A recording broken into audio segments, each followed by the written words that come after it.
বেশ কিছুদিন ধরেই গুরুতর অসুস্থ হয়ে রাজধানী এভার কেয়ার হাসপাতালে নিবিড় পর্যবেক্ষণে রয়েছেন বিএনপির চেয়ারপারসন খালেদা জিয়া। কথা ছিল সবকিছু ঠিক থাকলে শুক্রবার সকালেই উন্নত চিকিৎসার জন্য লন্ডনের উদ্দেশ্যে যাত্রা করবেন তিনি। তবে হঠাৎ শেষ সময়ে সিদ্ধান্ত বদলানোর কথা জানায় বিএনপি।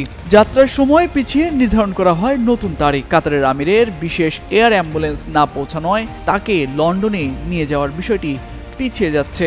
শুক্রবার বিষয়টি নিয়ে বিএনপির মহাসচিব মির্জা ফখরুল ইসলাম আলমগীর জানান, কারিগরি ত্রুটির কারণে বিশেষ এয়ার অ্যাম্বুলেন্স শুক্রবার ঢাকায় আসছে না। সব ঠিক থাকলে সেটা শনিবার পৌঁছাবে। তার শরীর যদি যাত্রার উপযুক্ত থাকে এবং মেডিকেল বোর্ড যদি সিদ্ধান্ত দেয় তাহলে রোববার যাত্রা করবেন বিএনপির চেয়ারপারসন।